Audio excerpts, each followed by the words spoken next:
ladies and gentlemen, and welcome to Inside the American Dynasty League.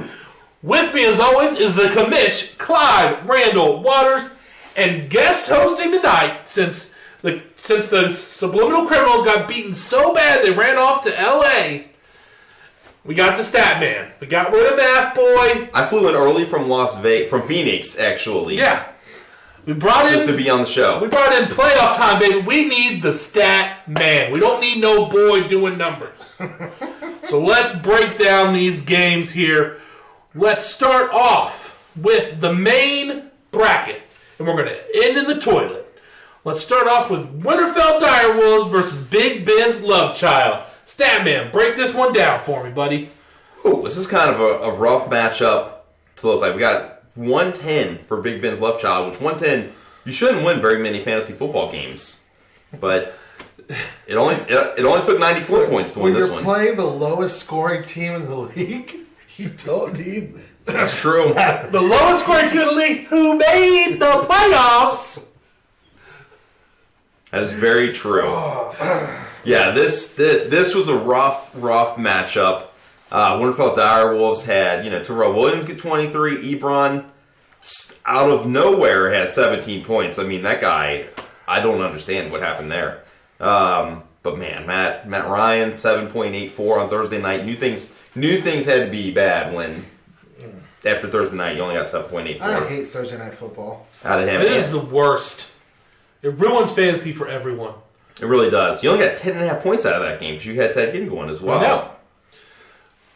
For the record, though, my score was not low enough that I would have lost to everyone in the league this week. I would have beaten one person. And that is them sitting over there. Ouch. Would have been a close shave, but I would have won. Anyways, Big Ben's Love Child here. Their running back core holding together for him. Carlos Hyde, 13 points. LaShawn McCoy, 21 points. Jerick McKinnon starting there, 7 points. And then Doug Baldwin, top receiver for him this week, 16 points. Unless and they got 110 points, but you got to take into account they had a defense scoring them -7. I still couldn't beat them. Switch out that defense, and it's a different game, even though it's still a win for Big Ben's Love Child. So, this was a must-win scenario here. Week 1 of the playoffs. Big Ben advances. Winterfell Direwolves is out. That's right. I did not win the games I needed to win. But, this pushes Big Ben's Love Child up against the number 1 overall seed. And I'll tell you what. I hear she's good. 110 points isn't going to get it done Nope. in that matchup. Nope. You're going to need easily 140 to win that one. At least. All right. Well, let's take a look now at the other game in the top bracket here. We had the Harrison Bullfrogs versus the Subliminal Criminals. And I already spoiled the outcome, but we're going to break it down anyway. Statman, give me some numbers on this one.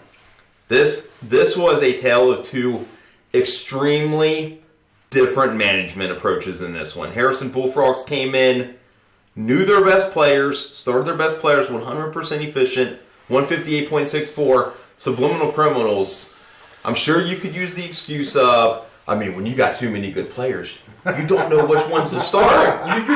You're just this good. Ooh. It happens. I had finals week, man. It happens. 61% efficient in a football game? Ooh. You give up your college education when you're in the playoffs. Come on. Had a zero player from Amari Cooper, which did he even play in the game?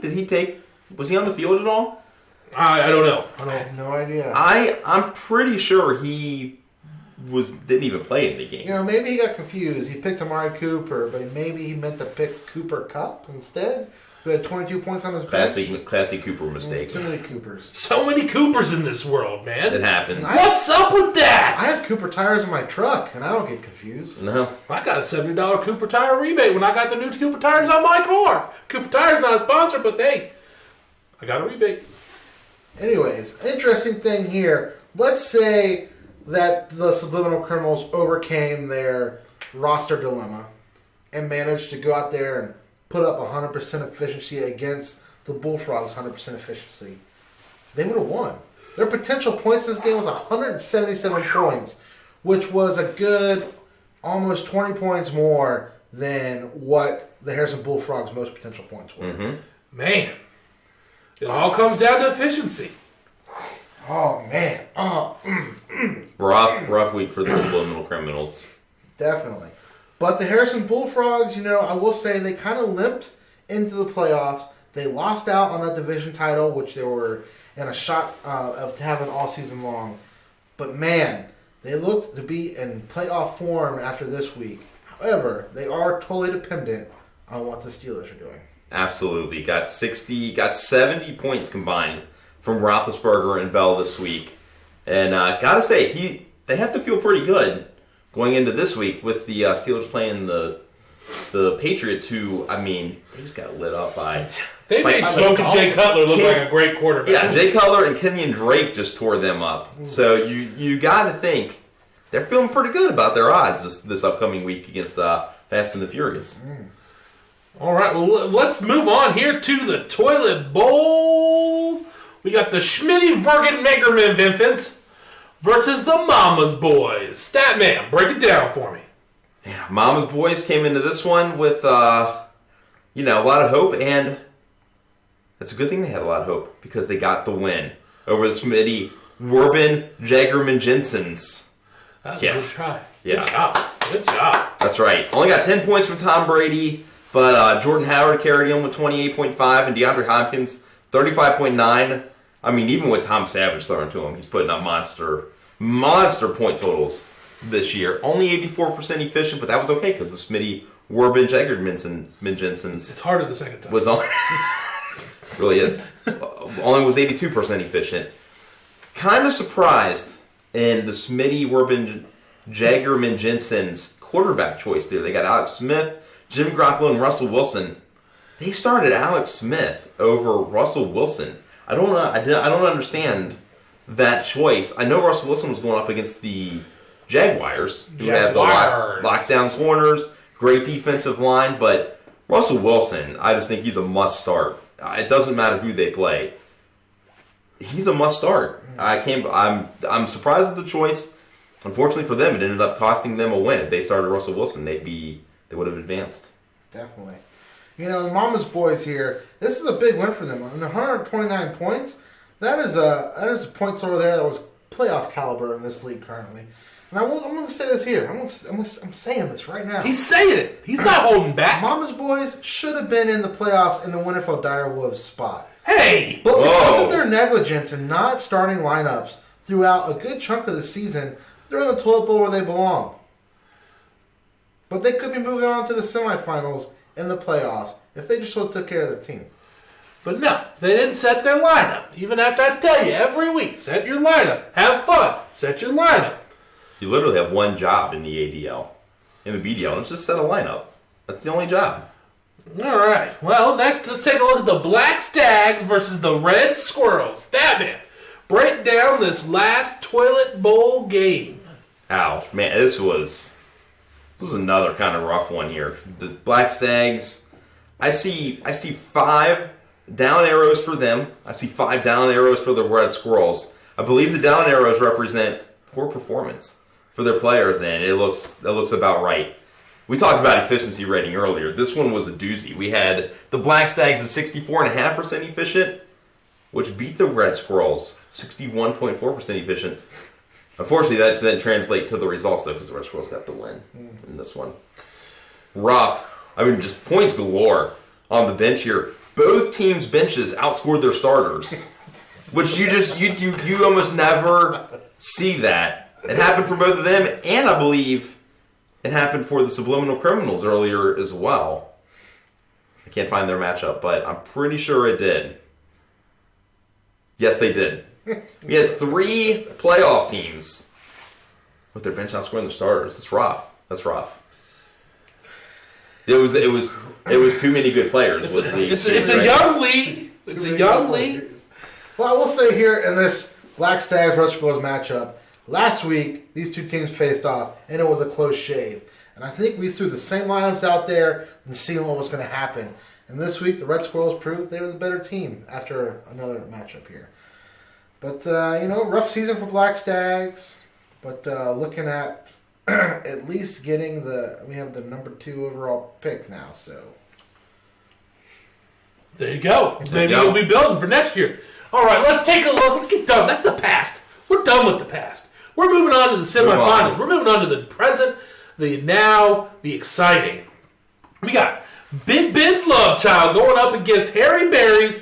Harry Berry's is definitely the more experienced team. But at the same time, this is a new league, man. New things can happen. Things can get crazy. Statman, break it down for me. Man, Harry Berry's comes in this matchup. The 1 seed, Big Ben's Love Child had to just sneak by in the playoffs. Crazily enough, though, Big Ben's Love Child is a 25-point favorite in this one. Maybe Vegas knows something that we don't. I don't know. Maybe they do. I don't know. Harry Berry's Allison is a proven team owner.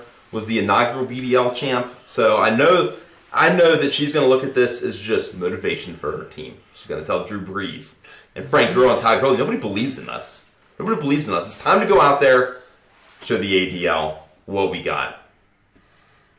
Good matchup this week. Really good matchup. I'm looking forward to this one. When these two teams faced off in Week 12, it was a good matchup then, with Harry Berry's pulling off the win by 3 points. So, Jack is looking for revenge in this playoff game. And, like you said, they're favored pretty big right now. But I got a feeling it's going to be really close coming down to the wire. Especially because Frank Gore is not going to be playing in 2 feet of snow in Buffalo. Hey, man, Buffalo. Weather, right? I got a chance to interview the owner of Big Ben's Love Child, Jack. And I asked him first, just how's it like being a love child of Big Ben, knowing that douche is your father? And he was like, it's not good. But he also said when it came to this matchup, we have to come together as a team. That's what he said. So there you go. I don't know if that sways who you're picking or not, but let's get them locked in. Let's get our picks locked in here. Who are we taking, Statman? According to Vegas, I'm going with the underdog. I'm going with the Harry Berry's. I just feel like this is a veteran fantasy football player. I don't know about Big Ben's Love Child's history other than Big Ben's their dad. So I'm going with the Harry Berry's. Going with the Harry Berry's. To get the win. Who are you taking? Oh, I'm torn here. I really am torn. I think this game is going to be closer, like I said before, than it is projected right now. So I think it's kind of a coin toss. And when I flip, it falls on the Harry Berry side. Bam. Harry Berry's. Allison, you're my family. I believe in you. I want to see the possible trophy that may be built in time for it to be in your house. But probably not. Displayed in your house. I'm taking the Harry Berry's. Remember who believed in you when you get the prize money, Allison. Next up, let's take a look at our other semifinal matchup. We got the Harrison Bullfrogs versus the Fast and the Furious. This one is going to be crazy. There's some things to talk about, Statman. What do you got on this one? Man, this is going to be really good matchup. Fast and Furious, as we talked about earlier, loses Carson Wentz for the year. Wentz, man, what a good guy. I hate to see it happen to a good guy. Why can't it happen to the jerks? Like Ben Roethlisberger. Yeah, why couldn't Ben Roethlisberger tear his ACL instead of Carson Wentz? Because he's waiting for this week to do it. Oh, okay. Yeah, Harrison Bullfrogs, Ben Roethlisberger and Le'Veon Bell have been tearing it up last 3-4 weeks. Looking to continue that. If they don't, they kind of lay an egg against the Patriots. Then I think Fast and Furious is going to run away with this one.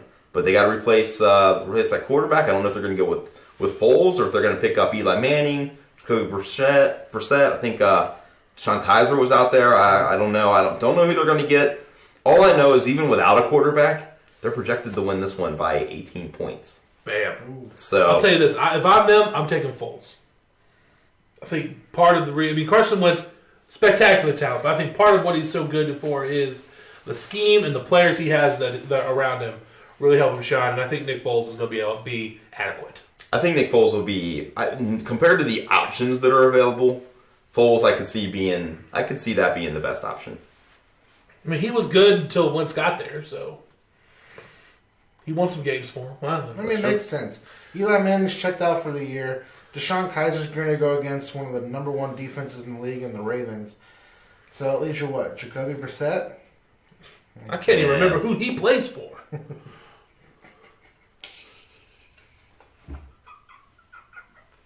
You're funny, man. Who you taking, Commish? Oh, man. I'm taking Fast and Furious. You know what? I'm taking Fast and Furious too, guys. We have swept the semifinals completely. It's A sweep! All right. Next up, let's take a look at that toilet bowl. We have the Mama's Boys versus Farty McFartface. Whew, Farty McFartface had that bye week. They didn't clean up any of the stank on their team. Statman, who do you think is going to win this one?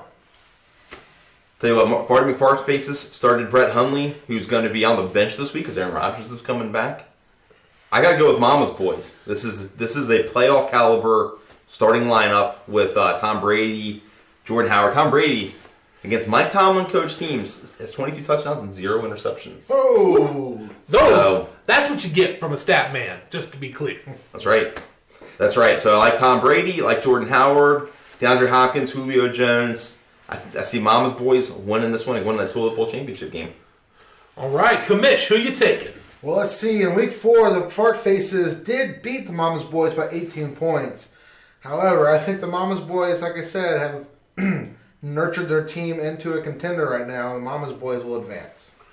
Had a chance to talk to Stephen Shaw, owner of the Farty McFartfaces, and he said we have to play within ourselves, which was confusing, but he said it. I'm going to take him. I'm taking Farty McFartface. I think he's going to pull off a win, and I'm tired of sweeping everything. Yes, ladies and gentlemen, sometimes my picks are just because I think it makes it more entertaining. Are you entertained? Are you? Not actually who I think is going to win. Like, I take myself all the time. And I know most of the time I don't win. But I want enough to get into the playoffs. Next match. That's right. We got the Red Squirrels versus the Mud Dogs. Statman, break this one down for me. Woo! Heavy favorite, the Mud Dogs. 34-point favorite in this one. And, I mean, I understand why. Kirk Cousins, Kenyon Drake, Alfred Morris last week is the starter before Zeke comes back. Brandon Cooks had a rough week last week. Really bad week.